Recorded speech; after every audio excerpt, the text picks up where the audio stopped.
Hi, Chris here with the Backyard Garden Project. In the first part of the project, in the early part of August, it was in a hurry, it was late in the season, and I wanted to begin to share with people how to get some stuff planted up before the summer season faded away. But now I've got a little bit more time for some winter gardening, and we're going to save some money here on our container mixes, because the nursery potted material is about $15 a bag.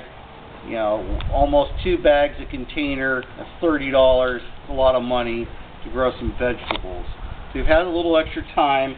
I went up to the foothills, and in your area, you know, hopefully you're near a creek.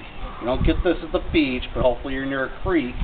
And what I did is I went up to the foothills and I collected out of the creek some really nice washed, some nice creek river gravel and sand, and used it to fill up the bottom few inches of the container.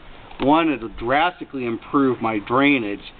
Two, it'll save me a lot of space here for needing a nursery mix, or in this case, a homemade mix.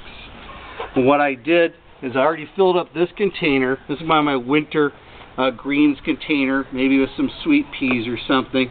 This has got a mixture of coarse and fine nursery mix. I was able just to get it down to about 1/4 of each bag instead of 2 full bags. I got a big bag of Starbucks coffee grinds here. Believe me, they got plenty of coffee grinds every day. And then I got some horse manure. And like I said before, if you're somewhere where there isn't horses, a big camel pie or a cow patty out of the paddock will do. None of that concentrated cow or steer manure. That's really bad stuff. And mushroom compost also. Nasty stuff for plants.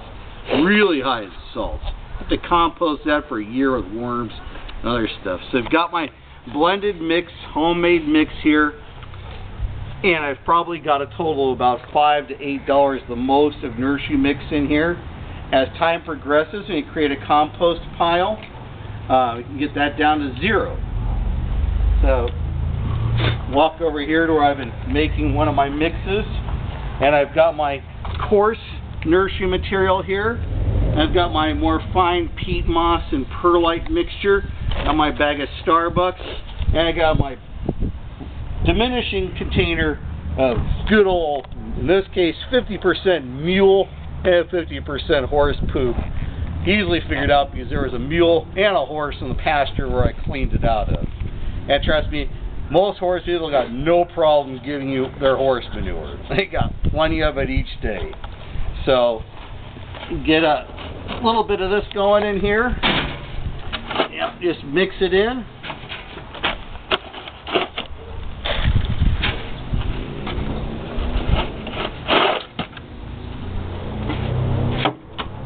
My Starbucks coffee grind. What we're doing is we're creating really a huge meal for the roots of the plants and for the beneficial bacteria and earthworms. The earthworms will reproduce in this thing in huge amounts, making it very good for the roots of the plants. Get my horse manure, mule manure in here, which inherently has a little bit of sand in it. Good stuff.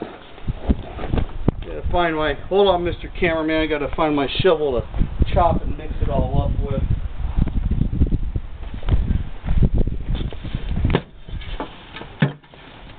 Good stuff. And the coffee grinds completely mask the horse manure odor if you're squeamish on that, but I've been having to clean up horse poop since I was a tiny kid, so. And as adults these days, all we get is bullshit from Washington. So one way or another, we're covered in horse or political manure. Nice good mix in here. Still a little coarse. Gonna add some more of our nursery potting mix.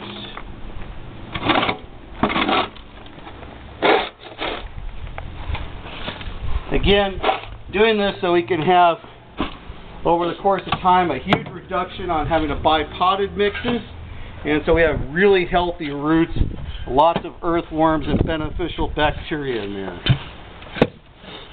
And it'll also reduce our fertilizer costs, since there'll be so many nutrients in here. And it's really that simple. It's your homemade nursery mix on the cheap.